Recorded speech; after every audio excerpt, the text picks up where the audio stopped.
आपसे जानना चाहूँगी कि हमें कोई भी इंसान कैसे ये समझ सकता है, कैसे ये सेल्फ आइडेंटिफाई कर सकता है कि वो डिप्रेशन से जूझ रहा है, और साथ ही उसके पेरेंट्स से कैसे समझें कि उसका बच्चा या फिर जो भी उसके घर में है वो डिप्रेशन का शिकार हो रखा है। देखिए, मैं एक एज ए ह्यूमन बीइंग और एज एक इंडिविजुअल की बात करूँगा। जैसे कि हम सब लोग जैसे एक समाज में रहते हैं, जैसे कि मैं आप अक्सर हम मानसिक रूप से बीमार हो सकते हैं। ऐसा कोई व्यक्ति नहीं है इस दुनिया में जो ये कह सके कि मुझे मानसिक बीमारी न कभी हुई थी न कभी होगी।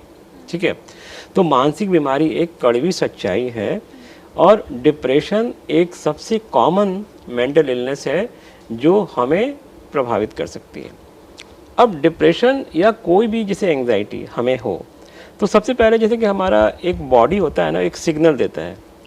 तो जैसे कि हम लोग कहते हैं कि हमारा मूड, हमारा बिहेवियर और हमारी थिंकिंग, ये तीनों एक दूसरे से जुड़ी हुई होती है। अगर आप जैसे कि परेशान हैं, आप मूड आपका ठीक नहीं है, जैसे कहते हैं कि आज मेरा मूड ठीक नहीं है, तो आपकी सोच भी नेगेटिव होती है, फिर आपका बिहेवियर भी उसी के अनुसार होता है कि आप अपने आप को विड्रॉ कर लेते हैं। तो हर व्यक्ति ये तीनों कंपोनेंट को एसेस कर सकता है। अगर आप डिप्रेस्ड हैं तो आपका मूड कैसा होगा? सैड। थिंकिंग कैसी होगी? नेगेटिव। और बिहेवियर कैसा होगा? एवॉइडेंस, की चीज़ों को अवॉइड करना। कोई काम है, नहीं चलो कल करेंगे, चलो आज नहीं जाएंगे। तो ये तीनों चीज़ों से आप अपने बॉडी को ये समझ सकते हैं, अपने माइंड को आप पढ़ सकते हैं कि ये अगर तीन चीज़ आप परसीव करेंगे, मूड, थिंकिंग और बिहेवियर, तो आप किसी भी मानसिक बीमारी को डिटेक्ट कर सकते हैं, सिर्फ डिप्रेशन ही नहीं।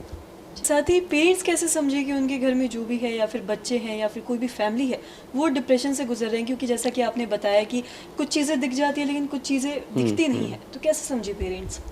ये बहुत ही उम्दा सवाल है। इसमें मैं इतना ही कहूँगा, पेरेंट्स ही नहीं, कोई भी फैमिली मेम्बर, जैसे कि मान लीजिए कि एक घर में 5 लोग हैं, 6 लोग हैं, हर एक व्यक्ति दूसरे व्यक्ति के साथ जुड़ा होता है, इमोशनली, साइकोलॉजिकली, फिजिकली। तो हम हमेशा कहते हैं कि जैसे हम आजकल कहते हैं कि आजकल की दुनिया में जब से इंफॉर्मेशन टेक्नोलॉजी का बूम हुआ है और पिछले 8-10 सालों से जब सोशल मीडिया आ गई है, तो सोशल मीडिया ने हम लोगों को कनेक्टेड वर्चुअली किया है, बट रियल सेंस में हम लोग दूर हो चुके हैं। एक होता है ना कि हम वर्चुअली बहुत फेमस हैं लेकिन घर में हम सबसे अकेले हैं। तो हर व्यक्ति को दूसरे के लिए समय निकालना बहुत ज़रूरी है, जो कि आज सबसे कॉस्टली चीज़ है। हम हमेशा कहते हैं मेरे पास टाइम नहीं है। ये सबसे जो कहते हैं ना कि वाहियात तकिया कलाम होता है कि हम कहते हैं कि मेरे पास टाइम नहीं है। टाइम सबके पास उतना ही है, 24 आवर। आप उसमें टाइम जो आपके लिए ज़रूरी है उसके लिए आपके पास टाइम है, लेकिन जो ज़रूरी नहीं उसके लिए आपके पास टाइम नहीं है। तो हम लोग हमेशा कहते हैं कि हमारी लाइफ में प्रायोरिटी क्या है। अगर आप मेरे लिए इम्पॉर्टेंट हैं, अगर कोई मेरे लिए इम्पॉर्टेंट, तो मैं उसके लिए समय निकालूंगा।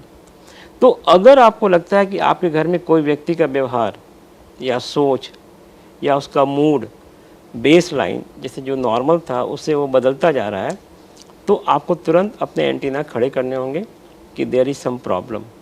और अक्सर माँ बाप अपने बच्चों को ऑब्जर्व करते हैं, तो उस समय सिर्फ आपको इतना ही ध्यान रखना होगा कि क्या मेरे परिवार के किसी सदस्य में मैं ये देख रहा हूँ कि उसके व्यवहार में कुछ बदलाव आ रहा है।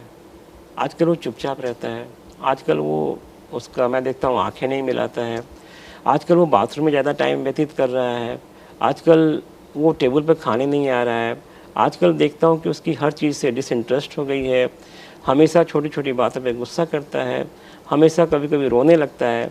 तो ये सब सूचक हैं कि कहीं ना कहीं जो व्यक्ति पहले नॉर्मल था, अगर ये सब बिहेवियरल चेंज आ रहे हैं तो आपको तुरंत उस व्यक्ति से बात करनी चाहिए। और अगर आपको लगता है कि ये प्रॉब्लम बड़ा रूप ले सकती है तो आपको तुरंत एक काउंसलर या एक साइकोलॉजिस्ट या एक साइकियाट्रिस्ट के पास जाना चाहिए।